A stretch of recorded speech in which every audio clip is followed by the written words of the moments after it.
Mina sabatha mayibenhle kwabangcwele. Thabo kaSambothi lobingelelayo. Nanda 88.4 FM.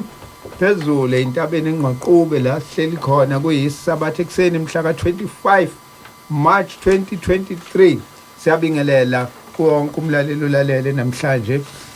Ngingahambi ngedwa ngihamba naye umfundisi Jesu Mhlongo okuyena esihlezi sinaye kulolu hlelo ekhona no Canon mncwango lapha ya technical producer wethu enkinobheni okuyena sibhekela ukuthi yonke imisindo le iphuma ngendlela konke kwenzeka ngendlela inanda ke le 88.4 FM ungasibamba futhi na kwi app yeInanda 88.4 FM noma ustreame live www.inandafm.co.za ukwazi ukuthi usithole lapho uma usendaweni la ingafinyeleli khona inanda 88.4 FM ngesabathe edlule asikwazanga ukuba semoyeni hlale sesho sithi umdali mayivumeli siyophinde sihlangane ngakwenzeka ngake ngesabathe edlule namhlanje siyabonga umdala weinsuku osivusile siyafika futhi hayi cha nasemsakazweni izinto ihamba kahle nogesi ukhona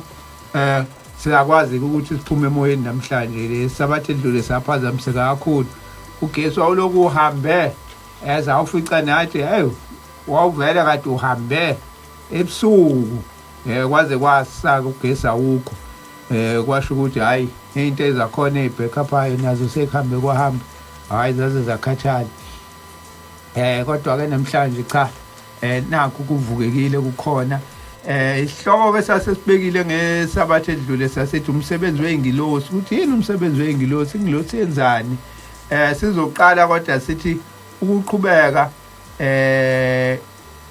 ngoba sasivele kade sikhulume ngengilosi yengubo eluhlaza sithi ukuphetha leyo ndaba bese siqhubeka ke singena ke osihlokweni sanamhlanje mfundisi asibingeleleke kubona bonke abalalele emhlabeni wonke labelalele khona sibingelele ngesibingelelo esihle esithi mini yesabatha mayibenhle kwabangcwele amen sibonge ke uNkulunkulu esinikele ithuba lokukhuluma indaba engaphezulu kweindaba ezinye ezake zakhulunywa indaba engaziwa umuntu njengoba siyikhuluma nje ithi inkosi ilanga ngelinye ilanga ithi engathi uNkulunkulu angiphama isisho yona okukhuluma nabantu bakhe ngoba kuyona into elula ukuthi umuntu onjengami ngisho nje onjengami nje akhulume nabantu bakaNkulunkulu ngoba yilanga ukuthi uyakhuluma nabo abakhiphe endaweni okufanele bangene kuyona nasendaweni uNkulunkulu la ebabizele khona ngase ngiyathoka ukuthi hawu uma kusho yena sazi ukuthi umnikazi wezinto ethi kuyenzeka ngelinye ilanga akhuluma into ebheke eceleni thina kukangaki sikhuluma into ebheke eceleni njengoba ke sibingelela manje kunye sikufisayo ukuthi esikukhuluma kungabi okwethu kube okwakhe kubakha abantu singakhuluma into eqhamuka kwethu imqondo into yokuhlakanipha kwethu kwasemhlabeni sikhuluma into ayishoyo ezobakha abantu futhi ezobakha mphefumulweni kakhulu singakhulumi into ezobahlehlisa endaweni kaNkulunkulu ngoba uma sibahlehlisile sizoba necala yiloko esicela uNkulunkulu osiphambi hayi siyabonga kakhulu mfundisi siyawadinga amazwi angazokwakha abantu abalalela azokwakha kwathini ngoba sesicafuna amazwi akhe angasuke aziwa abantu bese kushoda ngakuthini hawo lo muntu ngabe uyana nje wayikhuluma ethi wayisenza kanjena manje kanti ngakhuluma nje kwamina ngangacela ukuthi lamazwi namabe ukuphila kumina engiwafundayo noma engiwakhulumayo bese kuthi ke lokhu ke engafanele abantu bakuzwe cha uNkulunkulu akubambe okungafanele ukungaveli kuyena kuphume nje lokhu okuzosiphilisa sonke Sasikhulumile ke sakhuluma kakhulu ngendaba yeNgilosi yaseThesalonika yengubo eluhlaza kwaba nezindawana ezincane nje esalayo ngiyakhumbula ngoba kwake kwavela nendaba ukuthi uBabamkhulu uthe sephezulu khona lapha entabeni yaseSandlulube ekwathusi la efikele khona nakho ke sebaxoxela ukuthi uke walwa emkhathini. Siyakhumbula ukuthi uBabamkhulu ngaphambi kokuthi afike nje aze afike ngale eSouth Coast emampondweni kwelasenzansi ukuthi kuthiwa kwafika amadoda amabili ayeYingilosi esesentabazo athi uShembe sambe seshumayela emampondweni. Hayi uShembe wanqaba wathi uyabuka kude kakhulu lapha izwangalazi kude kanje abanishoyo ebuthi ngazo sikhathi wayesasebenza noma wakhe khona ephila yabo hayibo ngizohamba kanjani ngishuma wathi hayi ngeke noma phela ngiyamondla la manje kulula mangila eduze ngoba ngiyakwazi kulongiye ekhaya ngiyobabona ngibahambisela khona manje nithi asekude kangaka ngizokwenza njani ngalomndeni wami nomndeni ula hayi wanqaba uShembe wangathi so vele uzoba ubhombela isitimela samampona nje kodwa iNgilosi ezabe uyaqala zizomlanda ezale enzansi uthi ke ngelilanga uBabamkhulu exoxa indaba uthi uke walwe emkhathini elwa impi enkulu yokuza kwakhe la emhlabeni kusho ukuthi khona imoya yayingavumi angazi imibuso kwakwenze njani lephezulu emkhathini uthi walwa kakhulu uthi walwa elwa nezingilosi zomubi uthi kuthe kugcineni naye yazi ukuthi amandla yamphelela uthi wabona into iqhamuka kude ikhanya njengelanga uthi iza kancane lento uthi iza kancane uthi ngiyakubona lokhu yakukhanya kulokoza le kuyeza kuyasondela kumina uthi kweza uthi wathi mase kuseduze ngabo nje hawu umuntu ufaka ingubo ehlaza lo muntu uthi uyena ke lo owabe sengilekelela uthi sabe sesilwa ke sase siyalo sayibamba naye impi saze sayinqoba uthi ke abantu abami iNgilosi lapha ifaka ingubo ehlaza kodwa isidenga ihamba kancane nokukhola kwale ndawo kuyoba nzima abantu ngeke baze baphenduke kakhulu njengoba abantu bezophenduka eindaweni eziningi babambatha ingubo emhlophe uthi kodwa bala bophenduka babe incosana ngoba iNgilosi yakhona ayisheshi ihamba kancane yonke into yayenza kancane kodwa inamandla amakhulu kwawukuthi kwase kuvela kanjalo ke okunye ke kwayo leNgilosi ubufakazi bayo ukuthi iNgilosi yalapha ifaka ingubo ehlaza ngoba uthi ngabe sengiyibona la ingubo ehlaza yayigqokile emahlombe yayibhala ukuthi iThesalonika yase yaqanjwa ke le ndawo yangale eSandlulubo kwathiwa iseThesalonika. Ngicabanga ukuthi leyo ndawana ebesazodlula kuyona esingazange siyithinte bese singena ke mfundisi ngoba phela nayi indaba eThesalonika kunengilosi ekuphakameni kuthiwa kunengilosi emakhaya ethu kuthiwa kunengilosi yisabatha kuthiwa kunengilosi esabatha izingilosi lezi uma sihamba siyobheka lapha inkonzo kamahlukanandlela siyayithola futhi indaba yeNgilosi lapha uShembe mayikhuluma lapha endabeni kamahlukanandlela kodwa angazeke ngigeqa amagula mfundisi ukhona angazi uyingena ngakephi indaba mhlambe ke kufuna siyibeke namhlanje ukuthi uShembe wavela ezulwini ezulwini kwakhona icabinet yakhona ama ministers akhona ekhona kwakuyingilosi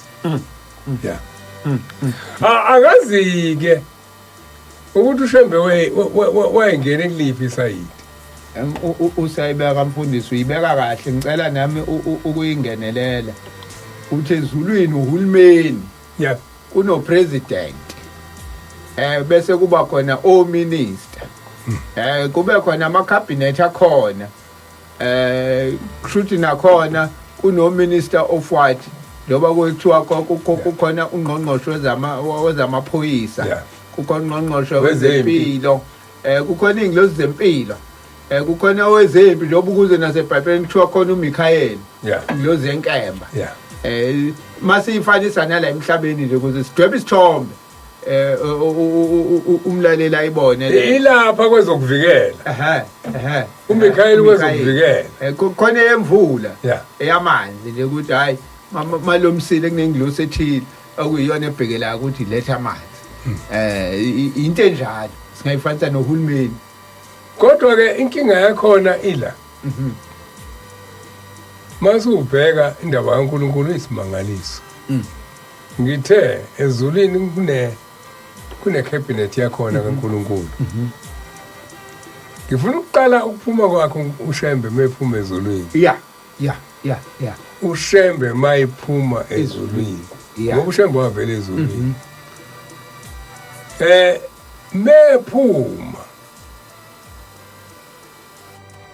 uphuma ngesikhathi sokusaba okukhulu kulinyazwa inkosi uJesu ngiyafuna siyikhulume lento ngisho asizoshintsha thina khona uJesu ukuthi lithina enye incwadi ithina enye indaba uShembe ufika watshela khona uJesu uma sohlani phasidlule yona sithi kwenye incwadi kubhala ukuthi uma sohlani phasidlule yena sithi thina sokuthi angakaza kusho siphambene nokulunga uShembe uthe thina samaNazaretha kuthiwa ke uma ephuma ezulwini engilosi lendaba engiyikhulumayo kuthiwa iy'ngilosi zempi meyibona uJesu ebuyela ezulwini kubo kwakhe nikhumbule lokho esikhuluma ngako la sikhuluma ngomoya ongcwele sikhuluma ngomoya ongcwele sikhulumi ngomuntu osenyameni kodwa sikhuluma ngezinto ezehlela umuntu osenyameni Jesu osenyameni kuthiwa mefika iy'ngilosi ziyadinwa mezimbona indlela alimele ngayo ngoba kuthiwa wanyuka namanxeba akhe wanyuka nako konke ukulimala ekulimele uShembe oxoxa le ndaba akuyona indaba eqhamuka kumina yokuhlakanipha ngenhlanhla ukuhlakanipha kuzuzwe ey'koleni angikaze ngibe umuntu owanda kakhulu khona kodwa besilalela izinto ayixoxayo yena oyixoxayo uthi ithe mayibona zathi konakele indoda yala ikhaya ekhishwe uNkulunkulu ukuthi iyolungisa emhlabeni konakele ilinyazwe kanje abantu kuba baza abantu abangakaze bafike emhlabeni le ingilosi zayingakaze zize emhlabeni kuthiwa zayitshela uNkulunkulu zathi baba siyahamba siye emhlabeni manje siyakolibhubhisa ngeke silalele iculo elixoxa le ndaba ihlabelelo number 7 selithethiwe icala emhlabeni wonke phumulani nithokoze ninabantu bakhe ziphumile iy'ngilosi ukuwona umhlaba nansi enye ingilosi iqhamuka empumalanga yamemeza ngezwi elikhulu engilosini ezine yathi ningawona umhlaba selithethiwe icala kwavela abaprofeti baseNazaretha beza nenkosi yabo yembetha amafu basuka abangcwele baseNazaretha bahlangabeza inkosi yabo iza ngamafu le ndaba exoxwa inkosi ila ngiphelele iphelele la kuthiwa mase efikile ziyahloma lezi zithi hayi zobabhubhisa asikwazi thina ukuthi omunye wethu alinyazwe kanje abantu abangenamandla sinamandla thina sihleli nobaba uNkulunkulu la ezulwini kuthiwa sekuqhamuka enye hayi khumbulani phandle ngesikhathi esemhlabeni anikwazi ukubhubhisa umhlaba isizwe sasonile kwakuyisizwe ayeyakusona eyosibuyisela kuJehova isona sifike saphila. Ithini lapha kusambulo 7? Ngifuna ukuyiqala nje ekuqaleni kahle. Sambulo 7 verse 13. Isakhuluma yona indaba etholakala la kule sihlabeleli selithethiwe icala. Ithi ke kusambulo 7 verse 13. Elinye lamalungu laseliphendula lithi kimi, laba bambethe izingubo ezimhlophe bangobani, bavelaphi? Ngase ngithi kulo Nkosi yami, nguwe owaziyo. Laselithi kimi, laba yibo abaphuma osizini olukhulu, bahlanza izingubo zabo bazenza zaba mhlophe egazini lewundlu.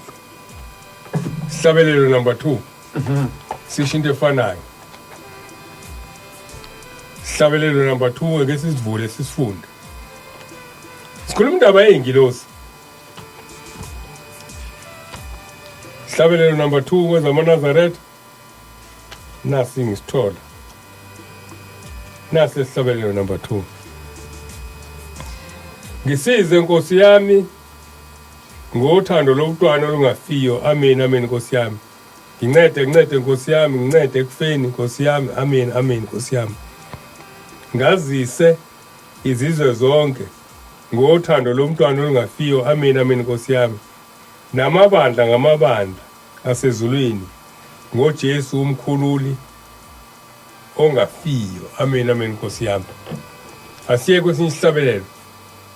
Sihlabelelo 56 uma ngaphosisi ukuthi sona sithini. Ngifuna ukuyiqala kahle ngoba manje sokufuna sisho ukuthi uphuma kanjani ekhaya. IyiNgilosi zenzani? Sihlabelelo 56. Ngeke sisithole isithini sona samaNazaretha. Khona into eyikhulunywa abantu la bephike yonke into. Hayi inhlokomo yabathandekayo yamthokozisa uMakade.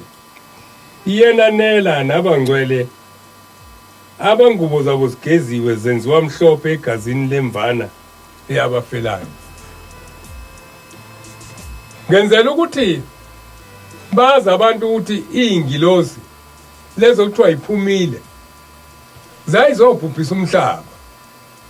Sokuqhamuka ukuthi uNkulunkulu usukhohlwe khona isizwe esingangenanga ekuhlaseleni inkosi uJesu njengoba ifika nje. Usethi uNkulunkulu ngiyabazi labo bantu abanqolo isobala. Sithi sihlabelelo kaShembe wabakhumbula abantu bakhe abanqolo isobala. Wabathumela uIsaiah inceku yakhe ngokubelungile.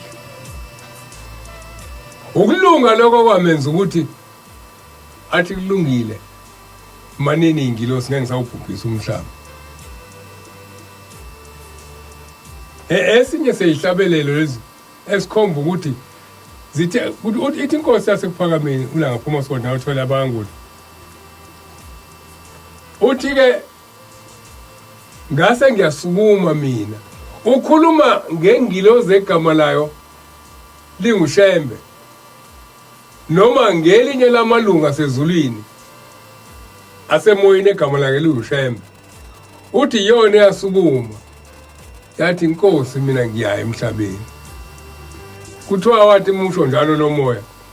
Kuthiwa iNgilosi zonke lezi ezazithi siyahlasela emhlabeni kuthiwa zabheka phansi zathula isibindi lo kuthina sonke. Njengoba omunye wethu ebuye elimele kanje emhlabeni uthi uzo emhlabeni kodwa kuthiwa ngesibindi sakhe uNkulunkulu uqobo lwakhe wathi nami Shembe sengiyahamba ngemhlabeni sengiya kokwami. Kuthiwa kwaba kokuqala ukuthi icabinet yonke nomnikazi wayo uNkulunkulu behle beze emhlabeni muzwane kwedla uShembe. Ingakho uShembe engaqalanga wabuka iBhayibheli mande enze indaba yobuNazaretha. Hlangana noNkulunkulu uqala. Mase hlangane noNkulunkulu imande ke kuthiwa ikhona incwadi ozobuka kuyona ngoba kwake kwenzeka lokho. Ngiyakhumbula indaba ukuthi uBabamkhulu umprofeti uShembe kunezinto uNkulunkulu ayekhuluma naye azagcina edikibala ethi hayi udlala ngamayiko lento ayishoyo ngawuthi khona isikhathi la azama khona ngisho ukuyilengisa ethi hayi ngcono afe ayikho lento ayitshela ilelizwe lokho elikhuluma naye ilapho ke uNkulunkulu esemthuma kulomuzi lo athi akalande kona iBhayibheli entabazwe ethi hayi bo lena ngikutshela yona ngiqala ukuyikhuluma emhlabeni ngake ngayikhuluma naphambilini hamba uye emzini othile kanje la kuthi uBabamkhulu agibele ihathi okude kakhulu lo muzi uthi ufike ucela iBhayibheli abanikeza umfundisi izolo esontweni bazokunikeza lona uthi kusho mina ngempela wahamba ngoba kwafika indoda abangayazi kulomuzi baxaka kwabantu awunayo indoda ithi angithunywe uNkulunkulu uthi kuneBhayibheli eninikeza umfundisi manje uthi nginikeni lelo Bhayibheli akafundile njalo lo akafundile uthi leBhayibheli leli uyena otshela umfundisi ukuthi akalinikeze nina khona nina nizoninika mina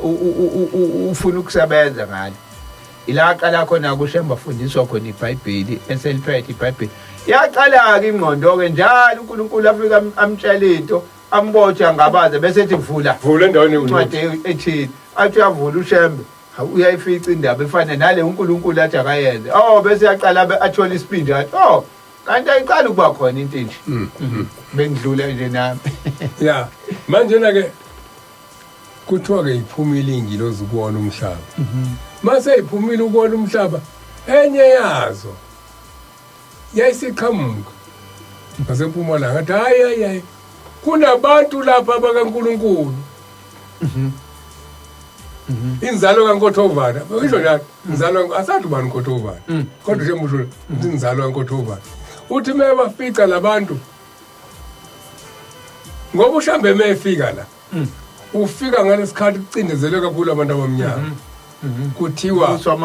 kuthiwa uma ufaka isidwaba awufanele ungene enkonzweni yebo uma ufaka ibheshu awufanele ungene enkonzweni uma unesithembu awufanele ungene enkonzweni uthi uNkulunkulu ambatshela ukuthi wozani ninje ngoba ninjalo kuphela nilungisa imphefumulo yenu base bengena abantu kodwa yonke lento into umuntu oyiphethe ezolweni kwaba zingilosi zingilosi ezibona ukuthi baba selithethiwe icala emhlabeni kunesizwe sakho sosikhohliwe wathi uNkulunkulu ningabe nisawona umhlaba ufunda incwadi yesambulo uzothola kukhulunywa ngale zingilosi ezaphumayo yayisihlakazeka impi ke eyayizobhubhisa umhlaba ngenkemba wesehla uShembe emhlabeni mefika emhlabeni kuphukele entabeni ila ihlangana khona noNkulunkulu khona ilapho khona ehlangana nezingilosi zasezulwini zamtshela ukuthi mina ngiyingilosi yesabatha mina ngiyingilosi kavuka nathi mina ngiyingilosi kalala nathi ingakho inkosi ilanga ithi kuthina ngelinye ilanga masiqhamuka kokwenza koshaya insimbi ntambama iyasibuka siyaganga lapho bese senza umthandazo wokushaya insimbi ithi niyazi nithi nenzani manenzani akekho waphendulayo ithi la nina nizomemeza izingilosi ebeyigade ebusuku ndwa kuyintambama nizomemeza ebeyigade emini ukuthi seyingashayisa sokuzongena abazogade ebusuku njoba nithi inkosi ubusisa ukuphakama kanye nabaphathi wabo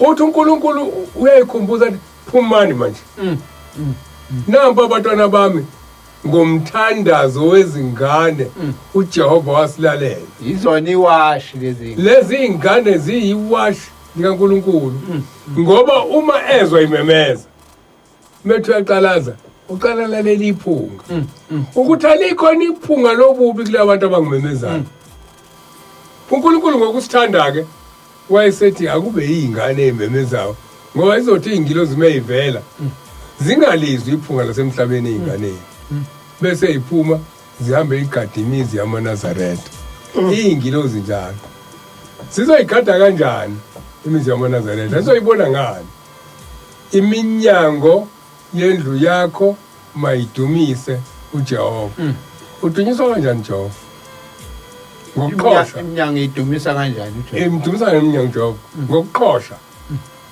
lokho sekubhalile manje ezicapheni zethu akukona uShembe athi kufundwa izingilosi lezo kuthiwa ihambela imizi yamaNazaretha uShembe uthi bhalane ezicapheni zenu dumisani uJehova maNazaretha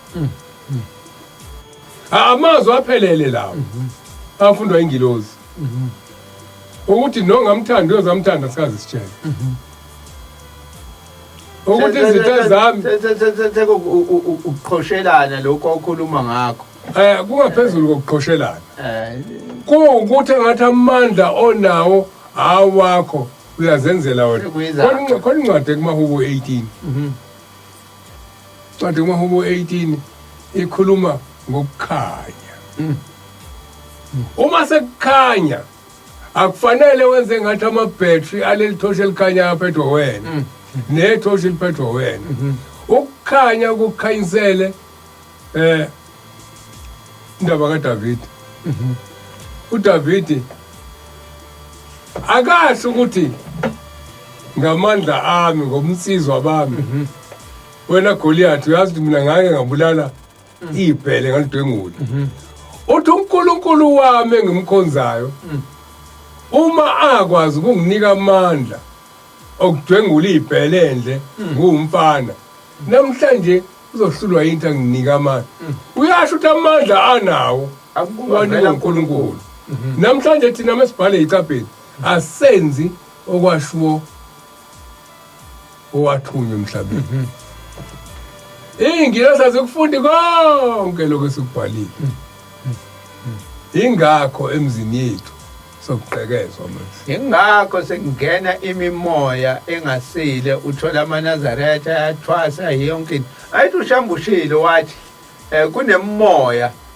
kade iqala njalo lento yokubhala lo dumisani uJehova ngoba uthi kwakunemimoya ngaleso sikhathi le ebikifika ingqongqoze ekhaya ungaboni uthi ngene ungaboni umuntu uzuyobheka eminyango akukho umuntu kodwa ngizwile nje khona ngathi ube ngqongqoze uthi leyo moya ke le umuke wathi ngene usungene ngesawukhipha ngakusawukhipha uvela ungene ngaphela uthunyiwe umoya omubi usho wena uyoze ugoloze futhi ngisho ukuthi mina ngafakwa la ekhaya kwathi wangene ile nto ayisho ukuthi ungathi ngena ungazange uze uqale uyobheka eminyango ukuthi ubani lo ongqongqozayo yingakho umuntu uthi manje ngqongqoza athi omunye ubani ngoba ufuna ukuza ukuthi ubani ngingathi ngena kanti sengifaka umoya ozophinda ungixake la endlini nasebusuku ke le moya kuthiwa mayifika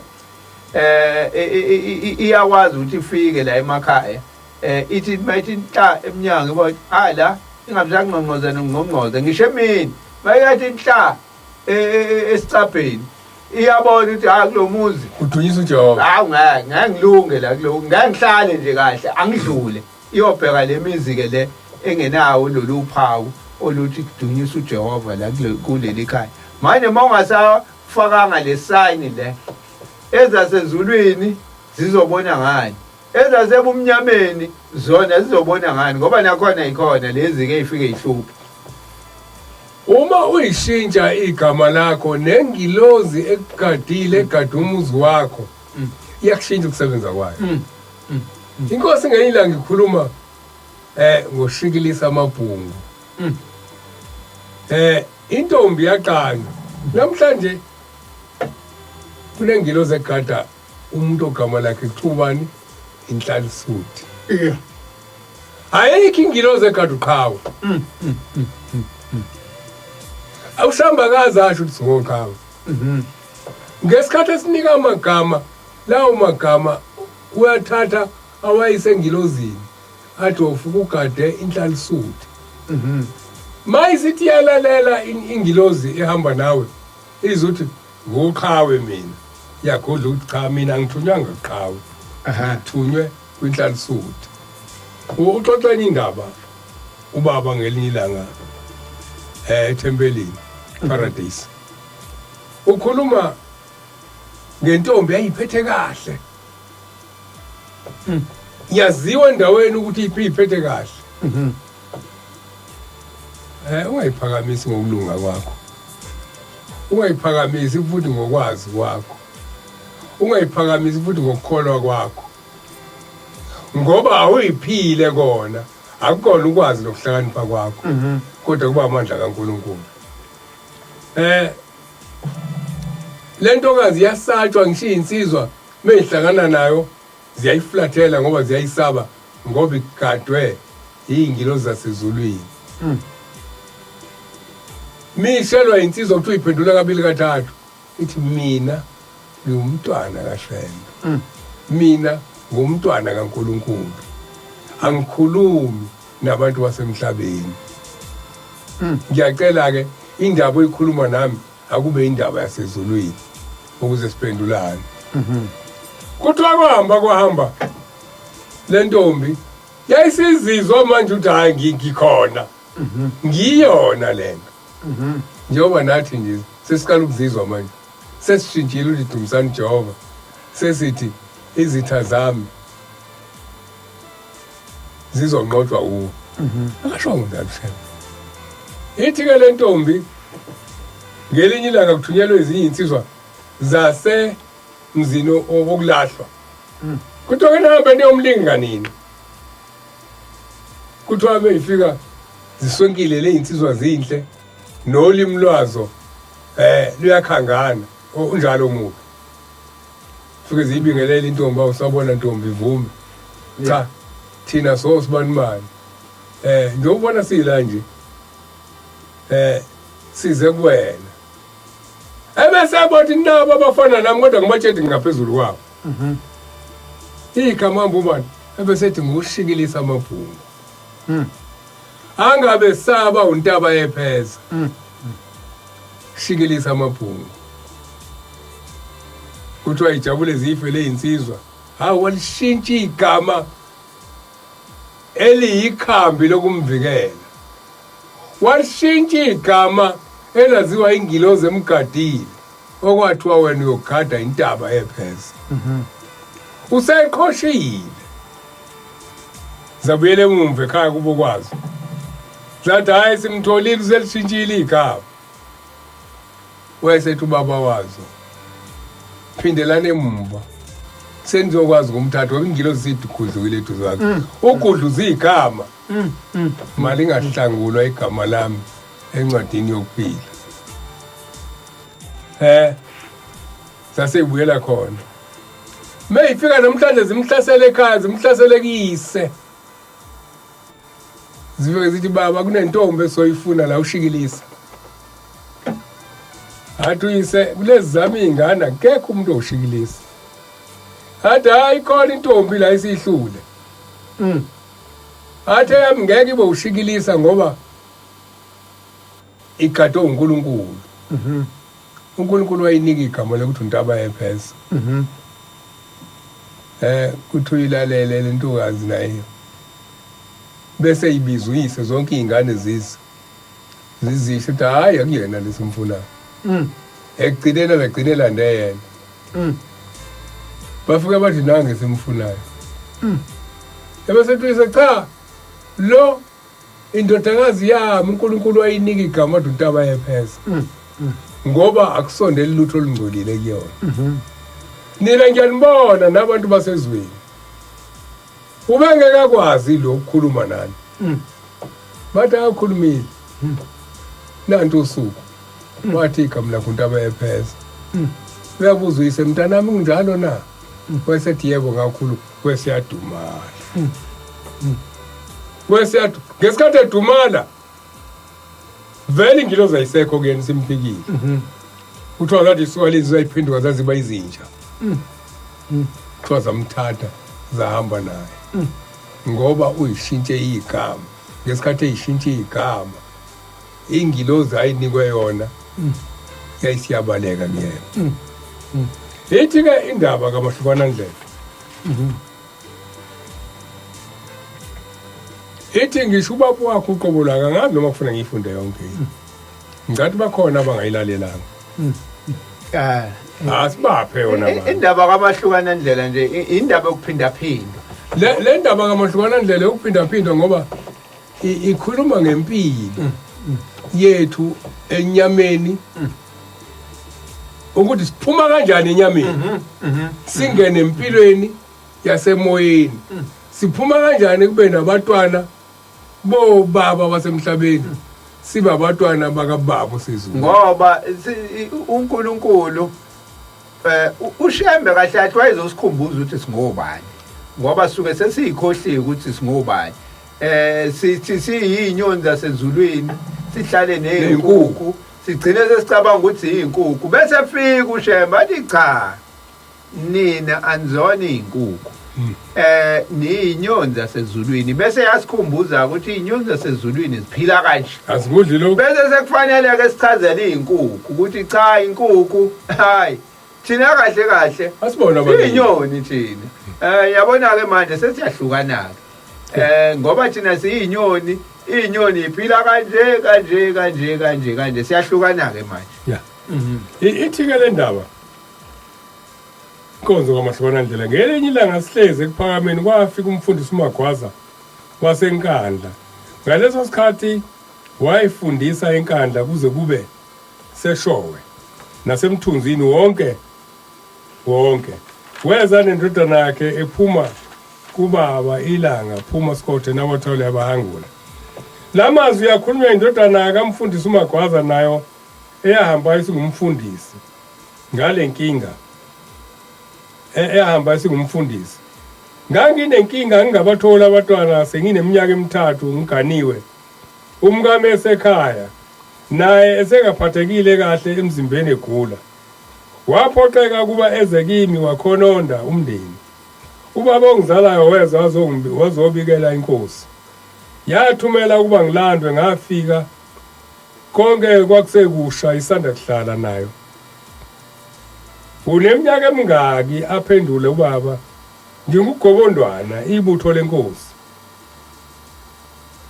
ngiyakubona uyindoda ekhulile impela uhlushwa yini pho ubaba wathini kini mebuza ubaba inkosi ilanga la ibuza kumfundisi uMagwaza ubaba ibuza umqalo wendlela ubaba wathini kini konje Magwaza uma nithatha le ndlela kaShembe nina abantu bakaZulu ninezifungo enazenza nina namakhosi enu kuhamba kambe zinivukele ninikelwe yizo lapha ekholweni ngoba ezinye zazo zinegazi elachithekayo wathini kini uShembe ngalokho kumuza inkosi ilanga baba inceku babamkhulu oMagwaza babethi inceku baba inceku yathi nxa seniphendukile siyovalelisa kwabesibuthwa nabo abaphilayo nabafileyo lokho kuyosiza ukuba singabanjwa imimoya eyisisekelo sempilo yokuqala ebesiyiphila singakabi amaNazaretha wathi yena uthanda ukuba umuntu abhajadiswe esazi ukuthi wenzani la inkinga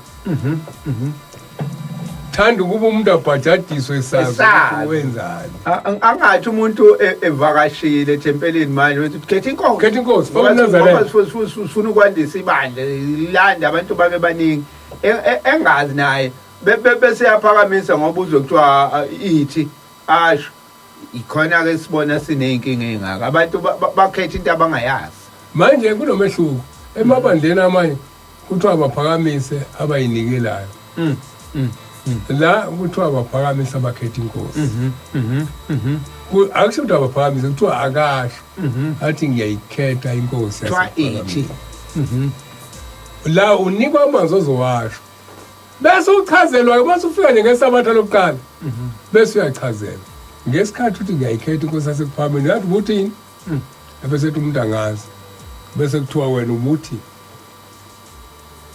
ngiyawuhlala endlini kaJehova kuze kube sekupheleni kwensuku zami. Wenza isifungo manje ubuNazaretha abuye wona inkolo kodwa buyisifungo phakathi komuntu noJehova, hayi nebandla, hayi nomfundisi, hayi nomvangeli. Uchazela owaphakamisa mfundisi manje wangatshela ukuthi wayithini. Uma uhlubuka la awubalekela umfundisi kodwa uphuma phi? Uphuma endlini kaJehova wathi wena usiyohlala kuyona kuzobe sekupheleni kwensuku zakho. Ithi ke indaba mayiqhubeka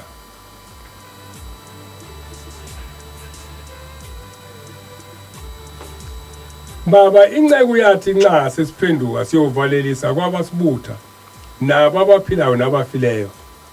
Uthi wabasibutha chaza ukuthi uyovalelise indoneni awusawuphinda wena ube uqhephula qhephulu oshaya insizwe ikhaya wena ngephinda usiphathe isihlalo uthatha isifungo ngephinda ugiye wena mugizo dize umoya uJehova uNkulunkulu uThixo wethu uzichithile izitha zethu waziqeda nya awusayophinda ngoba wena muphatha induku washaya umuntu uzophupha akekho umuntu osokuhlula ukungaphatha induku usukhetha inkosi.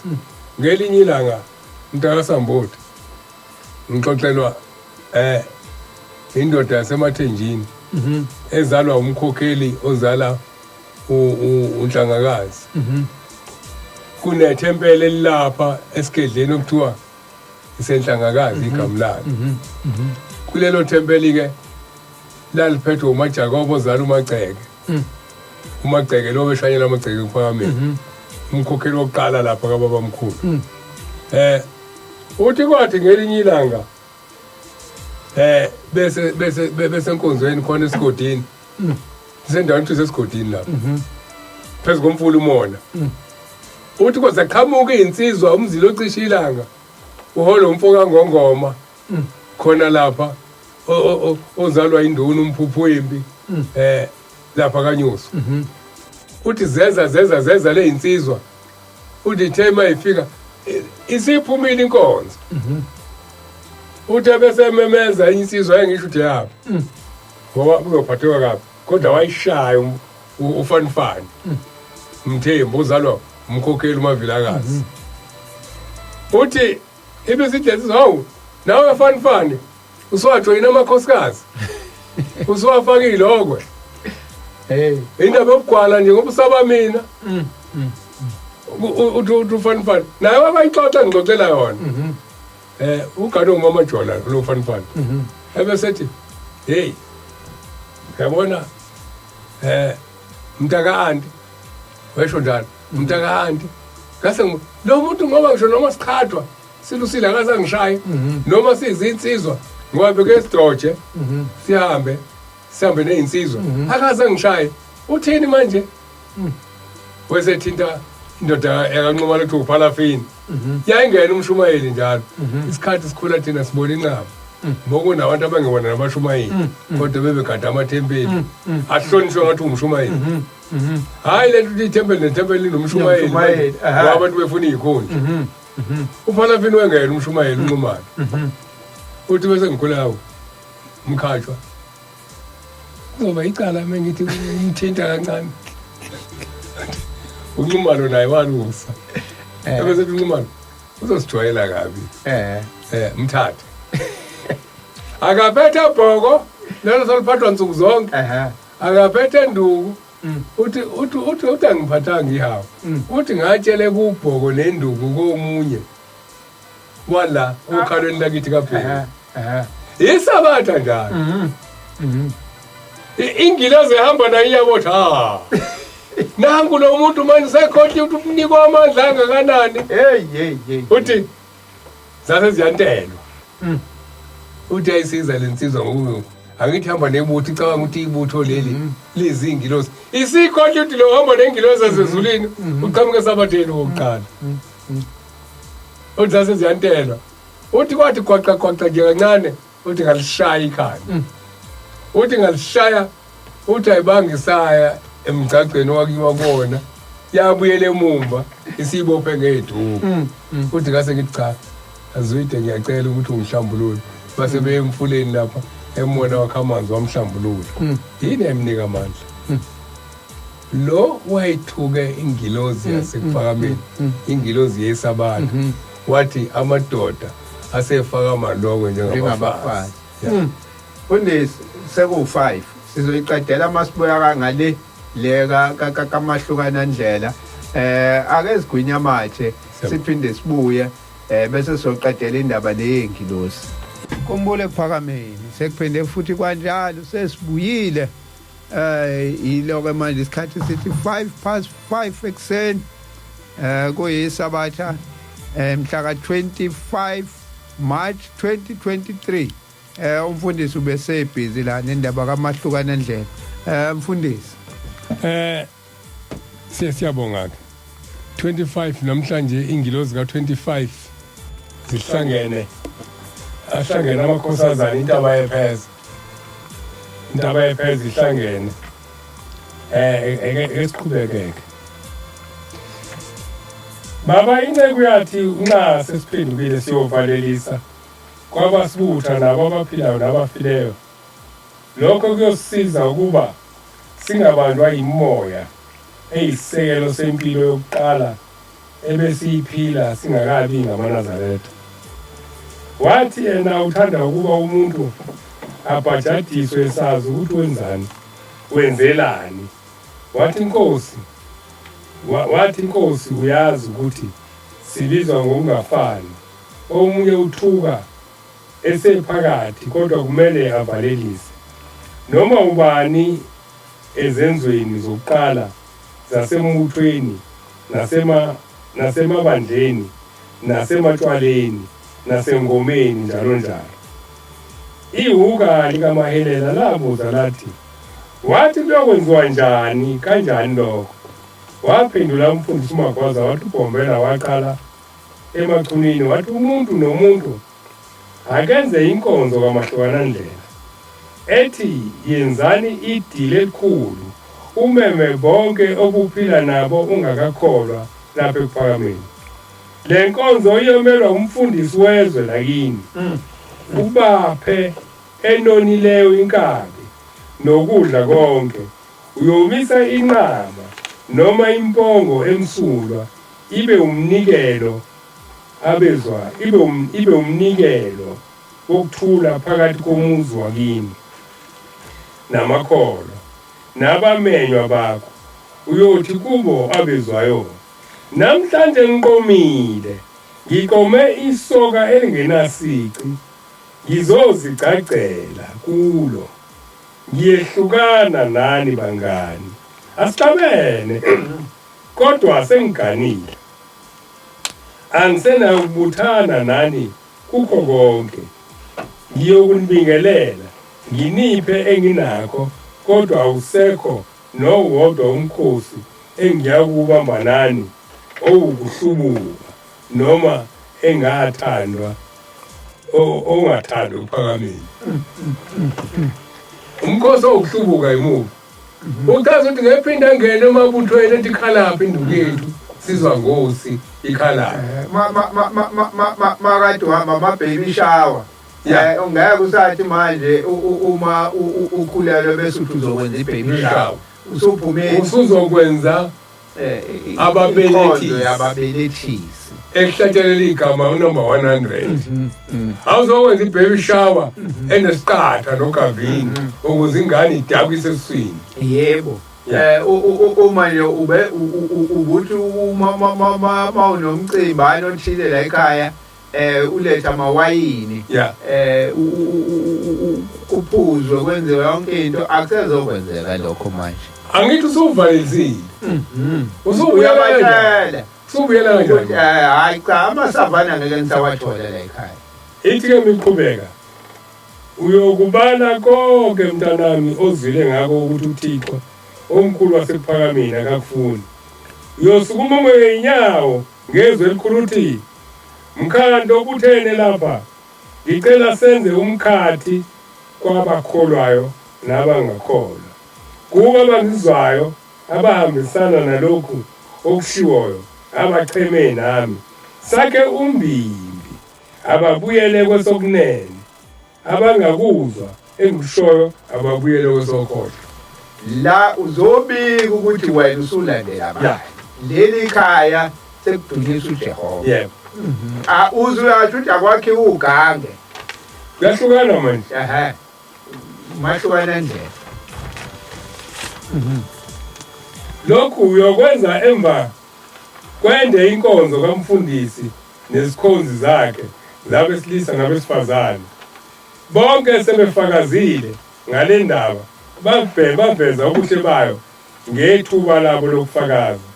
Uyoqala lo mkhosi kuyothi mabehlukana yobe usuthi inkosi namhla khanda ugange kwabafileyo bami nabaphilayo kube ongale nongale ababi abangalizwa izwi lakho benze bangabe besangibona benze bangangivukeli kubo abafilo bakithi nabasekhaya komame nakubo abaningi nenginabo ezinkundleni zokuhlangana ngezigaba zonke zokuphila ngifihle mina nomndeni wami okuvumayo usembese ngomsa wakho niyohlaba lenqama noma lempongo ngokomthetho wasephakameni. Angazi ke ngifuna ilalelwe lena. Khona ukuhlaba. Yes. Be ngomthetho wezwe. Bese kuba khona ukuhlaba ngokomthetho wasephakameni. Lokho engangikusho ngithi phezulu kwamadokodo ephakameni kunezimbuzi ezahlatshwayo. Kodwa uthini umthetho wakho? Umthetho wakhona uthi sisegcekeni likabani elingcwele lomuzi wasephakameni. Ngubonile lokho. Ngubonile kufakwa izingane iphandla angazi ubani ozophika. Kungabizwa ubaba omdala kuthi uzothemeleza. Kubizwa izingane zensimbi nomkhokheli. Isihlatiwe imbuzi noma inkomo ngosiko lasephakameni. Mfundisi uthinte indaba enkulu ke manje le yokuthi akusathenyelezwa kubizwa iqhwaga zala ekhaya ngoba sekunengilosi la ekhaya ebheke labantwana njengoba sikhuluma ngo-25 uShembe owakhe owenze lo 25 uShembe okhulisa lezi zingane uyinikile ingilosi ka25 eyibhekile Sambothi iwotela noma ikhishi labantu abalelo thini lomhlaba liphethwe ezulwini. Cela uNkulunkulu uma sihlaba sisuke sikhokhela catering yasezulwini ukuthi ngalomphefumulo sicela ukhiphe ingilosi zasezulwini eyizokondla lomphefumulo ngoba abasadla okuqinile abasadla okupheka ebhodweni nemleze emthathu sebedla okuphekwe ngendlela sezulwini esingayazi kodwa sithuma umphefumulo okuyiwona oyincwadi ukuthi uNkulunkulu uthe ukhokho wami ulambile wena uyazi ukuthi udlani le nyama esiyidla uthina siyidla ukuze sijabule kodwa okwethu ukuthi sithandaze umphefumulo walesilwane awuye ezulwini incwadi ebhaliwe ngesikhathi usibulala isilwane siyabusiswa sicele ngamanzi uNkulunkulu omkhulu wasephakameni sinike lo mphefumulo walesilwane siyaxolisa ukuthi sikhipha umphefumulo siyacela ke umphefumulo walesilwane ufike kuwena usho ukuthi besicelela ukhokho wethu owafa kanje simcelela intethelelo ngoba ufikile wathi asenze ukumcela intethelelo. Lesilwane masifike ezulwini uthi wena ubekwa yini la? Cha, ngibulewe kuthiwa kaSambuli. Benza ukuthi nokuthi bathi bakhumbula ubani bacela kuNkulunkulu ukuthi abenzele ukuthi nokuthi. Nansi indaba. Ithi inkosi awumkhumbule ngashilo ukuthi mkhumbule ngoba umazi ukuthi umaphi. Uzokhumbula umuntu hayi baba ngangimthanda. Kanti uNkulunkulu wangamthanda uyihlo. Uzomkhumbula uyihlo athi awe ngikhumbula ingane yami ehlele esogweni ebese engilande lena. Umenzela into engayifuni, wayengafuni nokumbona uyena engamfuni. Uyena omnyama uNkulunkulu. Wenza utshela uNkulunkulu ukhumbula uyihlo. Ayo ngikuthathile ngahlukanisa noyihlo uyihlo uhlele kumnyameni. Akasho ithi inkosi yasephakameni ithi kunosuku la kuvula khona esogweni kuthiwe bukane emhlabeni ubani ozongisiza uthi abanye wathi hey akumnandi kuyabhutwa la lahleli khona siyeke uthi bakhona abahlabelelayo bathi sihlelo osizini weBabamkhulu kulesigodi sosizo ingakho kukhona umnikelo okuthiwa umnikelo wokukhipha abantu bakithi esigodini sosizo.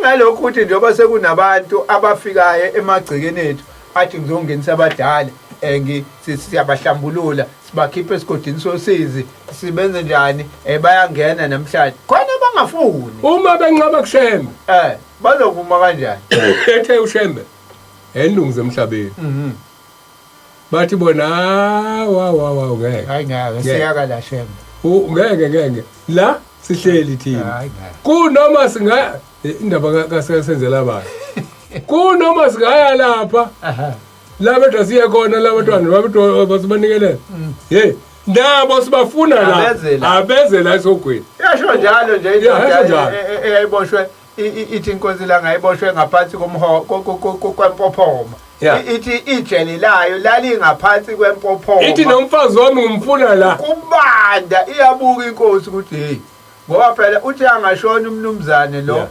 kwaqala kwafa inkomo ekhaya lendoda eyayithwele yini hiza phela inkomo esibayeni hayi bathi kuphela inkomo kwaphela imbuzi kwaphela inkukhu hawu lendoda ihamba nayo yenenhliziyo embi ihana yonke into yayo kwaqala kwagula ingane kwaphoqophoqa ingane la ekhaya hayibo kuse kugula unkosikazi sekiwa kuShembe uShembe hayi anthakatho umuntu nangu ubaba lele wala ekhaya yakhuluma uboshiwe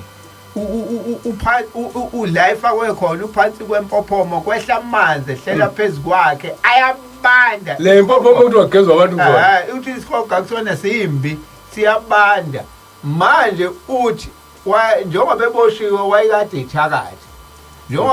ethakatha nje uboshiwe lapha uthi wayithakatha nawe nkosikazi ukufuna khona njengoba ehleli lapha nje uthi nawe ukufuna khona akhala unkosikazi bese ithi inkosi yasekuphakameni kulungileke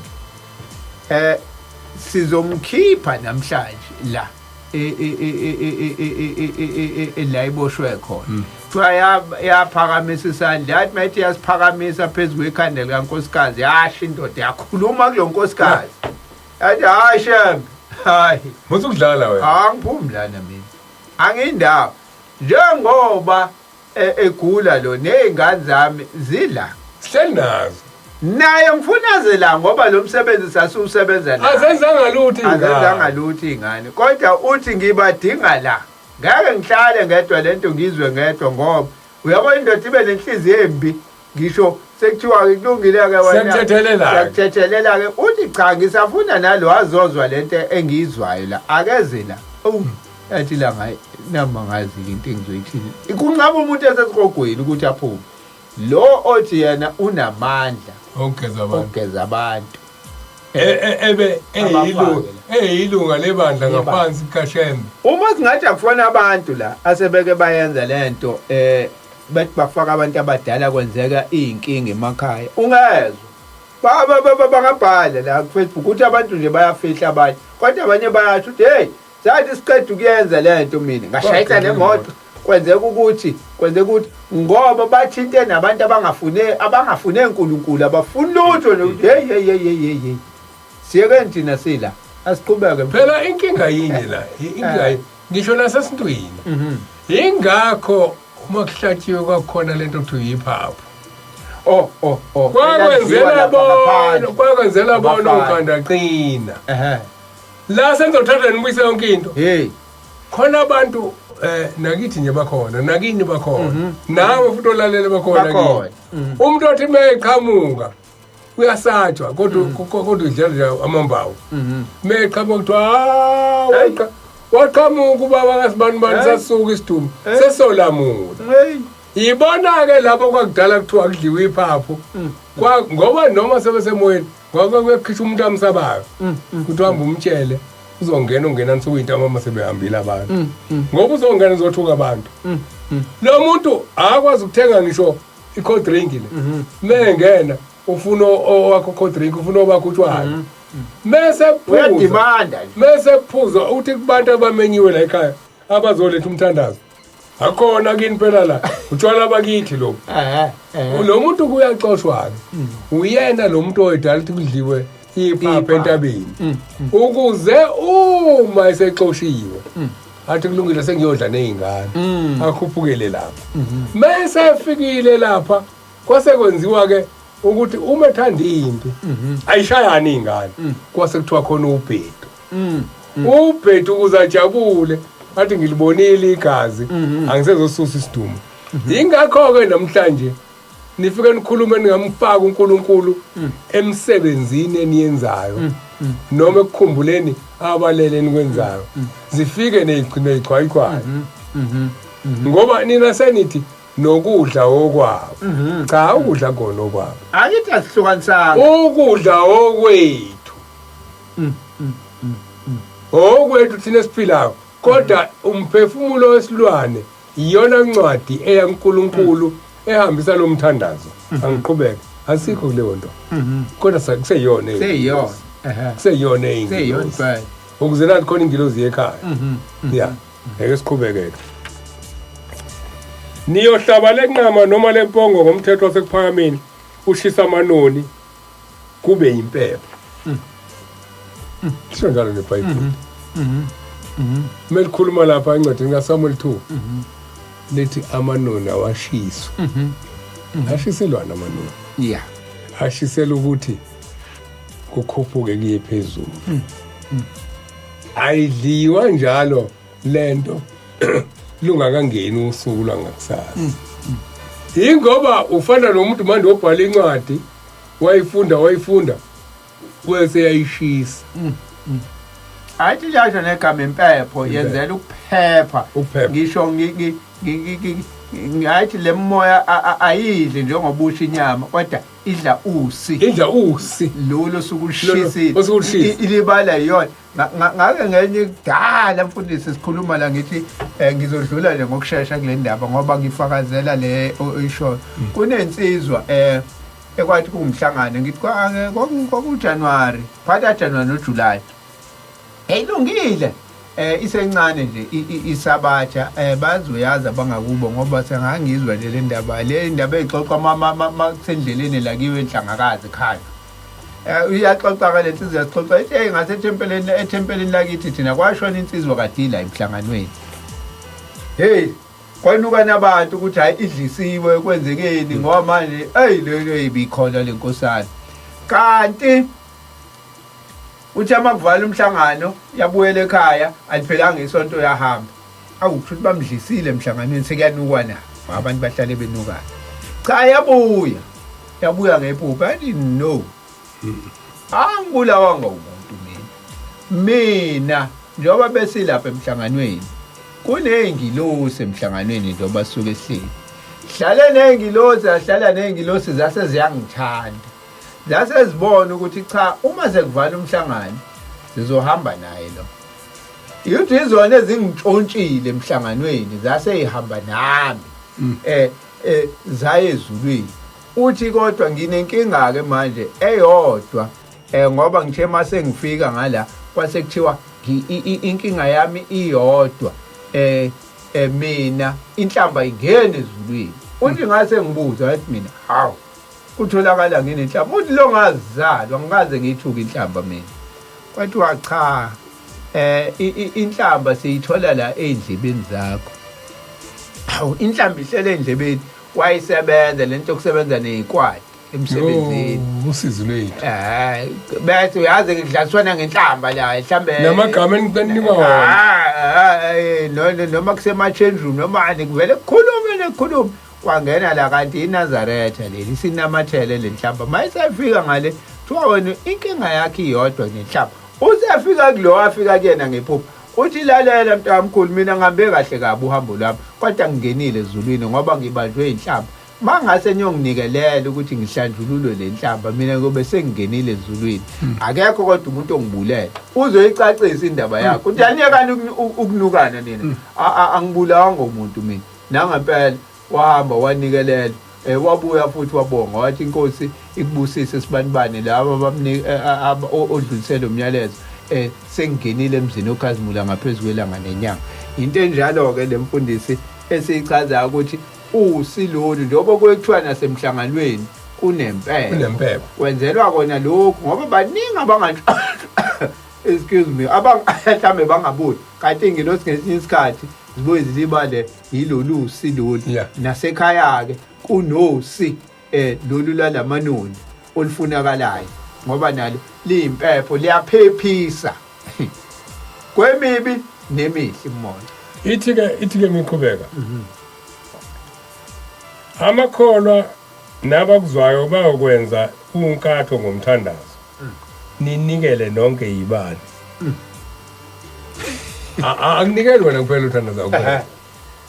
Angithi labantu wenzela bazokuthandazisa banikela nabo ukuze wakho umnikelo uma ungamukelekile yabo iminikelo yamukeleke. Ukhona engathi nginikelile mina kodwa ungamukeleke wami bese bayiphebezo ihle omkhulu bese kuba khona kodwa lo ekuzokwamukelwa ngaye kuthiwa awu nanko kabani uyabelwa ngabantu ohlangene nabo.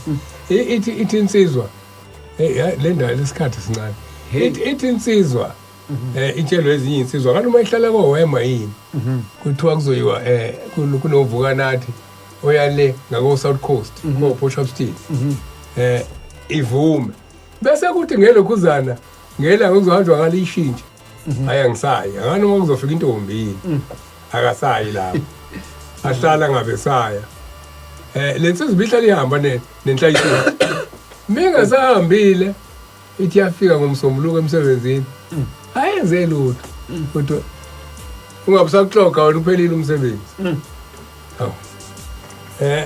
Mingasaxoxile iqalaze lensizwa ukuthi ngizokwenza njani. Sengiyakhishwa emsebenzini ngingenze lutho. Siyabonga khona into le ehluphayo la sisikhwehlelisa. Ebesithi lethi hawu sengiyakhishwa njani cha uphelile umsebenzi abuyele emva mefike ekhaya afike anzulala nathi yathandaze kuhle ukuthandaza yazi umthandazo ukuthi usugwetshiwe umthandazo bese uba ibhayili yokukhipha ejele ngomthandazo uyayikhokha ibhayili yokukhipha ejele afika athandaze ubuye iphuphe esibonakala sebusuku wena awukwazi ukusikhumbula awusinikeleli awusenzeli lutho thina silambile uyuthi ubuye emzini yabantu lapha sokuthandazwa leyo mthandazo iyasondla nathi le thandazo emzini yabantu umuntu ovuka nathi iyasondla nathi uma sekushumusi lwale msebenzi yenziwe emzini yabantu siyadla nathi ngakho ke sithe besilambile wangabusala lapha sibulele indlala sakukhipha emsebenzini hayi umoya lo afika ixoxe kuthiwa afika ixoxe nenhlayisa uthenye esitimeleni hey ngixoshwa nje Ile nto beningimemele kuyona. Bathi abakithi bafike bajabule ngoba kuye ukuthi mase kuthiwa vuka nathi nabo baphumule. Angiyanga ke kulovuka nathi. Ngoba ngayanga nje ibona abaqedwe umsebenzi. Zithela sezulwini inhlayisuthi asithandaze. Sithandaze. Siyamxolisela ke nina bakasibanibani. Ngomthandazo. Sicela uNkulunkulu wasekuphakameni amthethelele sesizokwazi ukuthi sihlangane naye enze lento. Uthi inhlayisuthi eyayilapho yahlanganisa okuthile ekuzofike kuye umphefumulo okuzonikelwa ngawo ekhaya kwayiwa kwakhe. Imali ihlanganiswe inhlayisuthi yahamba ayothandaza. Uthi kwathi ngesonto elilandelayo kwathiwa umsebenzi yakwenzeka iphutha wena ubuyele emsebenzini. Hey, yes. Buyela emsebenzini. Asiqhubeka. Ungaqhubeka imfundisi ngikhumbuza umlalelo lalele ozofuna ukuthumela la ku WhatsApp sengiyambona nangibakuhlongwane useshilo wathi mini mayibenhle kwabangcwele siyakubona abakuhlongwane. Inamba ithi 068 764 9969 068 764 9969 uWhatsApp loyo wenanda 88.4 FM. Ipage isikhumbule kuphakameni kuFacebook likhona noma ku inanda 88.4 FM uzokwazi ukuthi ushare lapha imiyalezo.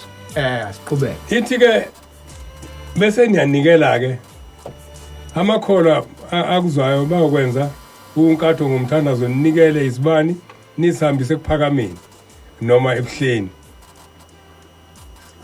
Sichaza ngendlela ukuthi kuhlukene kodwa unikela nomama. Yes. Uyobe sewuqala ukuhlawulela abafileyo abaphilayo bakhethe inkosi ngokomthetho.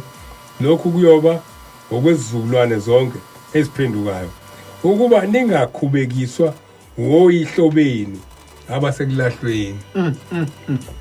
Ngelinye ilanga obaba bethu abasekulahlweni basikhubekisa. Ibona laba othi kade uthi ngikhumbula ubaba ukuthi kuyaphunya ginqa imoto kufa abantu. Usekulahlweni. Ayikho inkokhelo ngesono sokulahlwa phakade. Kuyothi uma ukwenzile lokhu mntanami ngempumelelo kwatholakala ukuthi uyihlo noma unyoko uwele kwabangafuneki endleleni yokuhamba kwakho. uThixo yokunika ingilosi nakhonke. uThixo yokunika ingilosi eyoba isihlobo sakho eyovala isikhala sokulahlekelwa kwakho yilaba abayobe belahlekela liyosulwa igama lakho kubo. Usizi lwabo nokuhlubuka kwabo ngeke kube isindo kuwe. Inkosi yabe seyithuma ugobondwana ukuba ekhaya ngoba indodana yakhe yayelekwe inhliziyo zamabutho ayeviva nawo.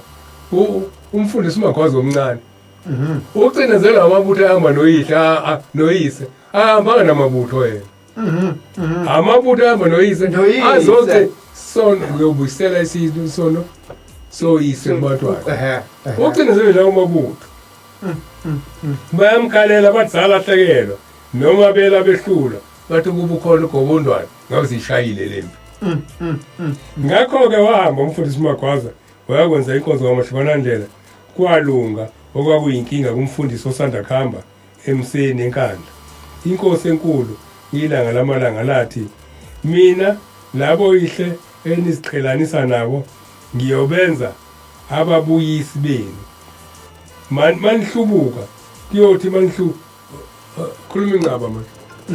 Inkosi ilanga engiphinde mina labo ihle eniziqhelanisa nabo ngiyobenza ababuyisi benu. Manihlubuka kuyothi maniphambuka ngibadedele banihluphe. Manikhohlwa indaba kaShembe. Uthi baphethwe yimini. Yebo, nginamandla mina. Uthi kodwa kwababi nabahle.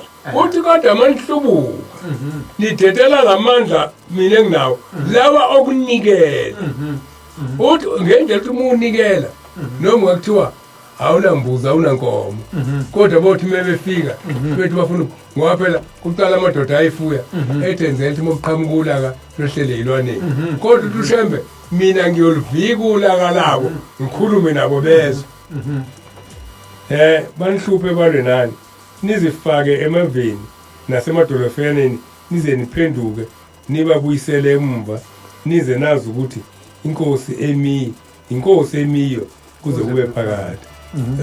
Uthi ngibabuyisele emuva nize nazi ukuthi inkosi ubona ke umnazarathi namhlanje usefaka amabhaya abovu usefake ibuhlalo seqalileke usebalandileke manje ukuthi akeni mhluphe lo uyoyifaka ibona amadolofiya ke la sengeno uthi uhamba mhlatho wamele ufaka amadolofiyaneni ngoba wena ucabanga ukuthi uyakwazi ukukhuluma nabo kanti okwazi ukukhuluma nabo okwazi ukubalawula ophethe iremote munye uShembe kuphela sekushiwa kwathiwa yenza kuphela imali ibo bathi njengoba yasho inkosi yathi ngiyobadedela uthi wathi angazi noma nosizwani ulimi lwabo mase beyikhulumela nina mebeyikhulumela bona nani uhlupha kuzophinda ubuyele kuyena uShembe ake sifundele incwadi Jeremiah 6:16-19 usho kanje uJehova uthi mani ezindleleni nibone nibuze imikhondo yasendulo ukuthi indlela enhle nihambe ngayo niyakufumana ukuphumula kwemphefumulo yenu kepha bathi asiyukuhamba ngayo. 17 ngase ngibeka abalindi phezukwenu ngithi qaphelani ukukhala kwecilongo kepha bathi asiyukuqaphela. 18 ngalokho zwanini nina zizwe wazi wena bandla ukuthi yintoni ephakathi kwakho. 19 yizwa wena mhlaba ukuthi bheka ngiyakwehlisela ukubi phezu kwalabantu izithelo zemicabango yabo ngokuba abaqaphelanga amazwi ami nomthetho wami bawulahlile. Iyo lekhulunywa inkosi ilanga-ke mase silahla umthetho ukuthi banalahla umthetho ulifake emadolofiyaneni alihlabe idolofiyane kuyabhuthwa manje bathi abantu-ke mase befuna ukwenza imikhuba le uShembe athe asenza umahlukanandlela esiyihlukanisa bafunda le ncwadi kodwa bafunda u16 wodwa bangabe besadlula bathi usho kanje uJehova uthi manje endleleni nibone nibuze imikhondo yasendulo ukuthi imiphi ukuthi iphi indlela enhle nihambe ngayo niyakufumanela emphefumulweni kepha bathi asekuhamba ngayo bathi full stop abasadlula abasaqaphelani icilongo likhala libiza abantu icilongo likhala nje ingoba sokufuna uqaphela likhala olishawa ubani uthini oshaya icilongo munye umlawuli Shembe hayi manje izothi masifika lapha ekugcineni ku19 ithi nomthetho wami bawulahlile isiyavela manje uthi inkulumo ivela uNkulunkulu kodwa bona bayisebenziselani lapha ku16 bathi asibheke indlela yokhokho bethu noma yayimbi bathi isiko inkinga yinye okhokho bethu bamazi umbeni nami ingakho okhokho bethu baba neinkomo ingoba ingilosi yabo yayibona izingane zakha inkunzi zobumbe egcekeni namhlanje thina izingane zenzela baby shower akwenziwa babelethisi ilento kodwa siyiqaphela asenza babelethisi hlwane nebaby shower ahlwane nokuthengela izingane ibhamu ngoba libunzwa lisefa asiqhubeke nencwadi Hezekiya manje Hezekiya 3:17-21 ndodana yomuntu ngikwenza umlindi kuyo indlu yakwa-Israyeli ngalokho yizwa izwi emlonyeni wami ungixwayisele bona lapho ngithi komubi uyakufa nokufa bese ungamxwayisi ungakhulumi ukumxwayisa umubi ngendlela yakhe ukuba umsindise yena lo mubi uyakufela ezonweni zakhe kepha igazi lakhe ngiyakulibiza esandleni sakho kepha wena uma umxwayisa omubi angaze abuyela ebini bakhe. Le ncwadi ngicathi uHezekiya 33 hayi 33 is 33 is 33 ijwayele ukuqala verse 8 yeah kepha uma wena umxwayisa omubi angaze abuye ebini bakhe ngendleleni yakhe embi uyakufela ezoneni zakhe kepha wena uwophulile umphefumulo wakho lapho olungileyo ephenduka ekulungeni kwakhe enza okubi ngibeka isikhubekiso phambi kwakhe uyakufa uma ungamxwayisanga uyakufela ezoneni zakhe nezenzo zakhe ezilungileyo azenzileyo aziyukukhunjulwa kepha igazi lakhe ngiyalibiza esandleni sakho. 21 kepha uma umxwayisa olungileyo ukuba olungileyo ngoni ebese ngoni uyakuphila nokuphila ngokuba umxwayisile wena uwophulile umphefumulo wakho. John 14 ungakadluleleki mfundisi siyihlazi yena le ngoba izosala angithi namhlanje uthi mawuthi uyakhuluma uyakhuza makonakala kuthiwa wawuzele lokho la uyahlulela kodwa ithi incwadi uma umbona esephuma endleleni mxwayise ngoba uma ungamxwayisi wena ulazi iqiniso wena uzongena enkingeni wena ongamxwayisi naye uzongena enkingeni nawe uzongena enkingeni ngoba wena uthe ulazi iqiniso wangamtshela njengoba sifunda lencwadi kamahlukanandlela nje ngoba sitholi sibonge kumfundisi uDr LS Mvubu enjalo ngoba uyena wasikhumbuza le ndaba umfundisi uMvubu nangebuhleni lo wesekhethi yasePhindani sikuphakamise lokho ukuthi cha uyena owasikhumbuza le ndaba kamahlukanandlela njalo kodwa ke siyayizwa iqhamuka lapha kaMagwasa manje njengoba umfundisi aqhamuka nale ndaba nathi sesiyifunda ngithi manje nomunye uzoyizwa nomunye ayidlulise uxwayisa ukuthi uShembe wayethe asokwenza kanje kodwa ke namhlanje sekhona umuntu omayo athi niyahlulela nina wawuzela ukuzohlulela la ekhaya noma wawuzela abakini iyona ke lento efika ibe inkinga ukuthi kuthiwa la eNazarethini uzela abakini so mina vane ngibheka abakithi nawe bheka abakini ungabheki ukuthi umsebenzi kaNkulunkulu uyonakala noma uyokwenzakalani kuthiwa yona bheka abakini iyona ke leyo nto esibuyisa ibanga inkinga kanti ubabheka ubani ngoba munye obabheka uShembe wena uzekushenza ukuze ababheke ebesetshela wena ukuthi yenza ukuthi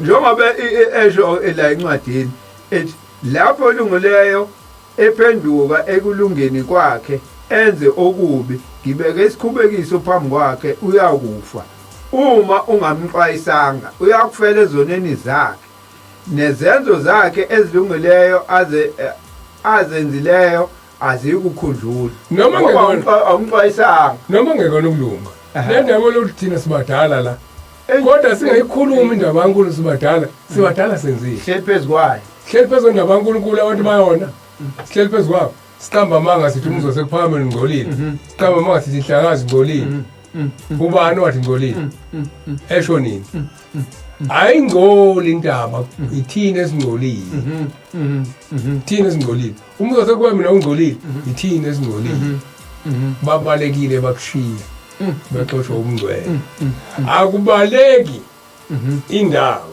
kubaleka abantu endaweni lokuphakama lokubili nje kuphakama uledile kuyidile nazo zonke izizwe akushintshi kodwa abantu bagcina bengakuboni kuba yidile ngoba sebethole okusha asiqhubeke John 14:23-24 Jesu waphendula wathi kuye uma umuntu engithanda uyawugcina izilami ubaba uyakumthanda siyabuza kuye sihlale naye 24 ongithandayo kagcine amazwi ami nezwi alizwayo akusilo elami kepha ngelika baba ongithumileyo ngokaMateyu 22:30 ngokuba ekuvukeni kwabafileyo abaganwa abendiswa kodwa banjengezingilosi bona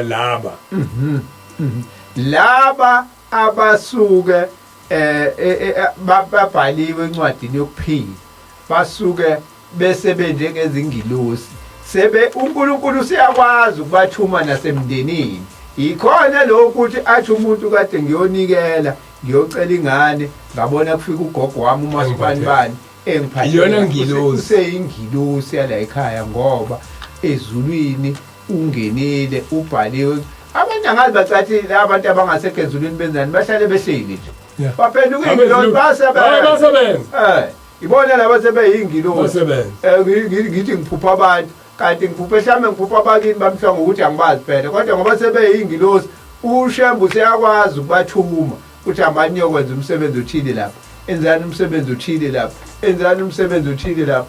Sebeyingilosi ibona nayo incwadi yasho ukuthi abaganwa abendiswa. Sofuna ngiqapheleke. Sofuna ngiqaphele. Yeah. Ukuthi mina ngikwazi ukukhuluma nezingilosi. Ngoba ingilosi nje sebeyibutho likaNkulunkulu. Munye okwazi ukubalawula uShembe kuphela. uShembe kuphela. Uma ngifuna ukukhuluma nabo is through uShembe. Angikwazi ukuqonda nje mina Sengiyabalawula. sengikhuluma. Cha. Uyilawula kanjani ingilosi? Bolawula kanjani labantu bekude? Ingilosi uyilawula kanjani? Munye wazi ukuthi walawo ukhuluma kuthiwa nabo. Shembe. Naku ngizonikela nginikelela abakithi ngeke ngenziki. Sekuzokwenzeka ngoba manje uShembe lawo la. Ake ngibone lapha ku Facebook. Ngale kone. Hey, isikhathi sethu zwele sihambe nje. Hambe nje isikhathi uthi sikhona. Noma washa wrong content. Nama washa. Uthi sikhona. Khona umuntu ogijimisa amawasha.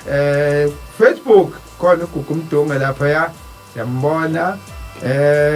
Khona usiyabonga Xolani Sangweni sikhona sinilalele yize sixakwe ubuthongo. Amanda phakathi uthi amen ngihlezi ngilalele izindaba ezasezulwini siyabonga uNkulunkulu okaShembe asigcinele nina njalo anibusise amen siyabonga Amanda.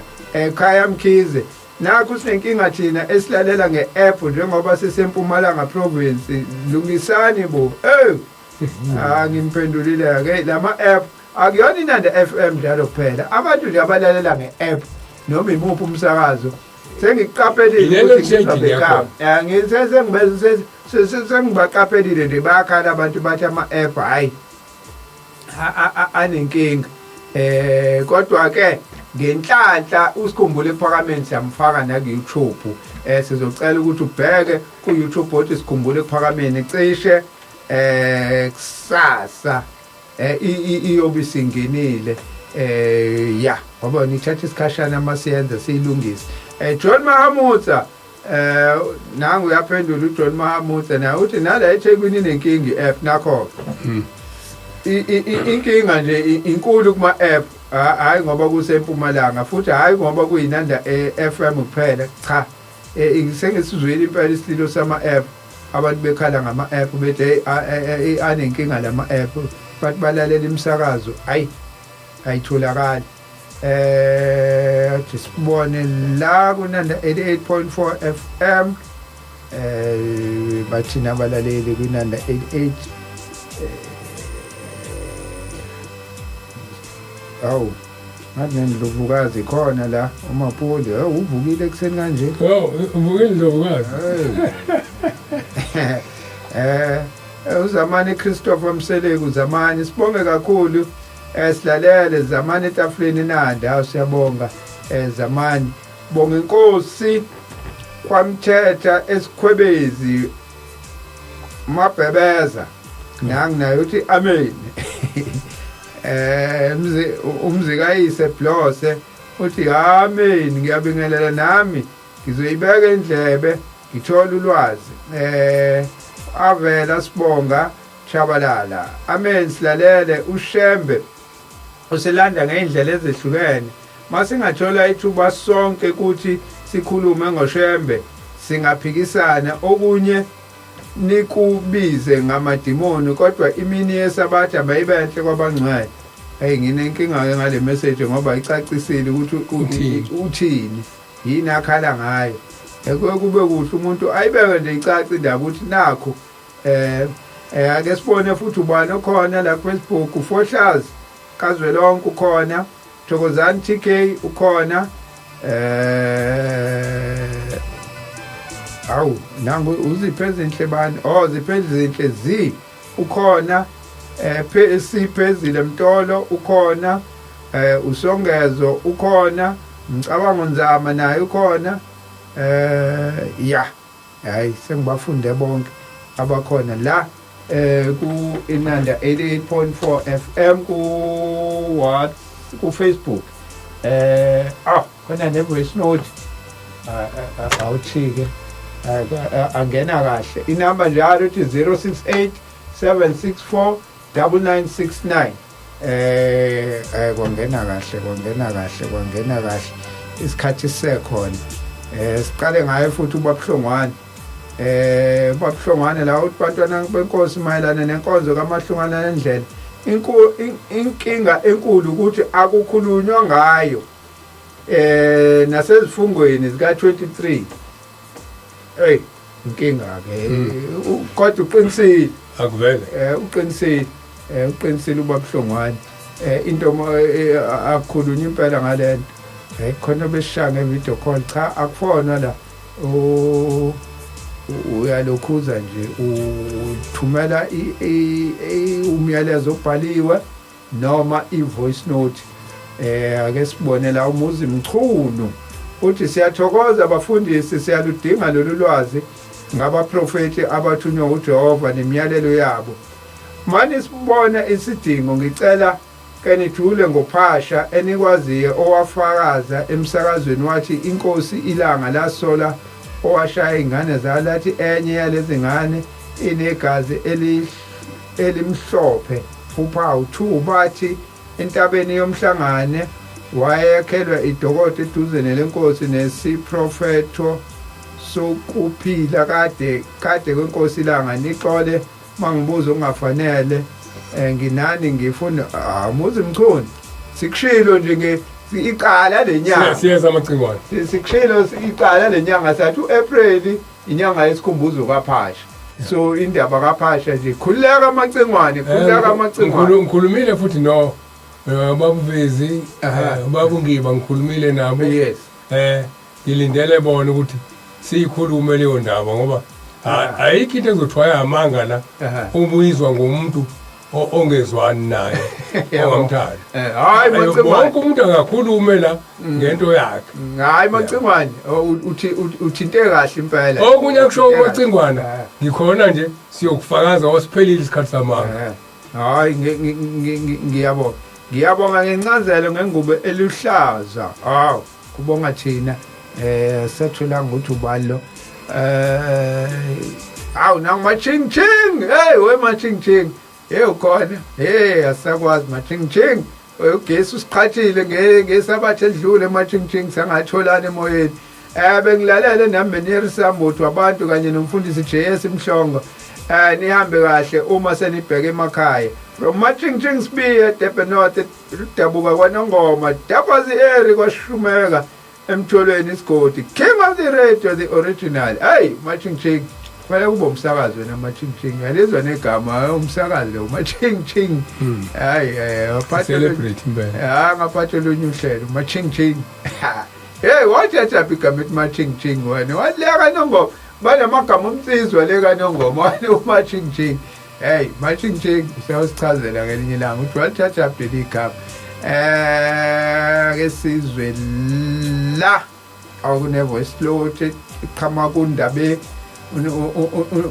undabe zinhle kamadladla ake sizwe la voice note mina esabatha mayibenhle wabayingcele ngenibingelela ezindlini zomsakazo baba umfundisi uMhlongo noButhabo Sambothi cha icomment yami beyizothi naku ngiphapha manje uhlelo seliphela bengithi ngizocela ukuthi uButhabo asifakele ku-YouTube kodwa hayi useshilo so ukulibonga nje uhlelo sesizoyibamba khona ngoba sengigejekile imangiphaphama kodwa-ke ngithi nje mina esabatha ayibenhle kini uNkulunkulu asigcinele nina ningakhathala nipha amandla nihlezi nisilethela lezi ndaba hawu amazwi amakhulu lawo indaba ezinhle eliyasho negama indaba ezinhle uneyindaba ezinhle hayi no siyabonga kakhulu uthwala lo uthi uyabonga ngengubo ehlaza hawu akade ayifuni uthwala siyabonga ethwala ngiyafisa bafane nothwala umukhona into acela ukuthi ikhulunywe afika nganelanga yes uthwala ngempela mayinganelisekanga ngento uyasho ulandela zafona uyasho impela ukuthi cha lapha angitholanga kahle iphinde indaba kuhanjwe nayo ayilandelisise ngoba akusizi lokhu ukuthi ungazwanga kahle bese nje uyayiziba indaba noma ujakho ukuyiphikisa kanti awuyizwanga kahle kubalekile ukuthi uyizwisise bese ke hayi kukwena ukuthi uyahambisana nakhona into phela noma usuyizwe kahle ucha ngizwile kodwa ngihambisana nayo ayikho into esingayenza kodwa isuke injalo njengoba esuke siyibekile isikhathi manje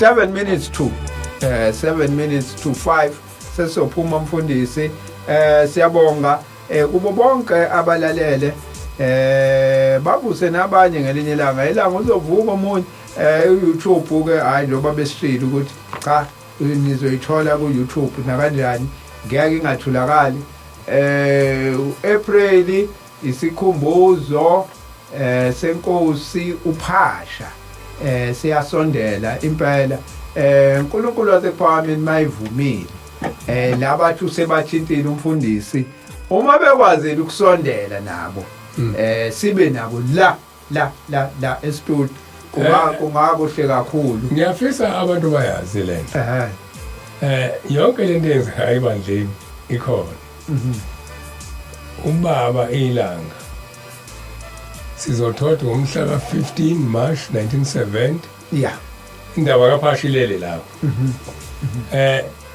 indaba yenyanga yezulu ilele endaweni eziningi ilele kuBabamkhulu kaBhekuzulu ilele endabeni ekhulunywe ilanga ilele kuzona zonke indaba nayo futhi soyikhuluma ngoba senzela ukuthi abantu bahlukane nokuthi okwabo ingcono indaba yosibanimana abanye abahlubukayo omfundisi abahlubuka kuBabamkhulu nabasekhona namanje abasahlubuka uBabamkhulu uyayisho siyayibuka futhi yenzeka nasithi bahlubuka kanti abahlubuka uthi uBabamkhulu labantu ngoba akona ukuhlubuka uthi isiprophet yes uthi umfundisi oyophuma la ekhaya azenzele lakhe ibandla leyo nconzuka kancane liyoze liphele siyakubona ke kwabaningi ngakho ke musani ukuthi manikhuluma bese nti lokhu yakubi kufanele kwenzeke ukuze ugcwaliseke hayi sikhuluma indaba kamfundisi umncane nomfundisi umzobo lo mzobo kuthiwa abahlubuka kuleli bandla kodwa uthi mothi ayibukisisa indaba yabo ufika lapha ebuhleni ibona bobabili abanamadokodo kubo bonke abafundisi abake kuthiwa abahlubu babaze bakhelwa amadokodo ngoba kwenze njani bona uzuyalandwa umncane uzuyalana angisho kodwa kula nomathamba inkosi la ngasike siyilalele intshumayelo ikhuluma ngayo izithi mina ngwalandile akamncane angazi ubaba omncane noma yena wenze njani ngakamzobo kodwa iyasho ithi mina unqa ubefika ehlupha omadlala lapha kwaze kwaphoqa ukuthi no ahamba walani manje ileyo nto kufanele enye into uyibukisisa ukuthi makuthiwa abantu bahlubuka khona abahlubuka ngempela njengasikhathi uBabamkhulu elethisa abathi hayi uShembe usehlubukile bayibona abantu uShembe sehlubukile nesikhathi eqala imvunulo kodwa usehlubulisa intombi kodwa usehlubukile bashiya phansi nangesikhathi akhumzo sekuphakameni besebenza kuze kuqothuka amahlombe bahlubuka bakhona abahlubuka so kukhona thina sesithi ukuhlubuka ngoba isikhathi nemakhulunywa ngokuhlubuka kuvele kubhekiswa kumncane nomzobo umncane nomzobo bahlubuka kwasha kwacima namanje basekhona benze njalo kufezeka lelozo hayi mfundisi isikhathi manje hayi sesiyaphika ngempela imbonga ngiyiboni la kodwa nanga umkhokheli umadangazela ngiyabona uKenon usicuphele ngaye ake sivalelise ke kuphi na kuphi la besilalele khona akuyena umkhokheli madangazela amaNazaretha asivalelise mfundisi sivalelise ke sibonane inkosi mayivuma ngelizayo yes inkosi yoMsinibusisi inamba 060 613 1515 060 613 1515 inamba kamfundisi uJS Mhlongo loyo Thabo kaSambutho ovalelisayo Nkosi mayivumile njengoba umfundisi eseshilo sabathe ezayo sobe sikhona. Number yami 076 054 3833. Siyabonga kakhulu.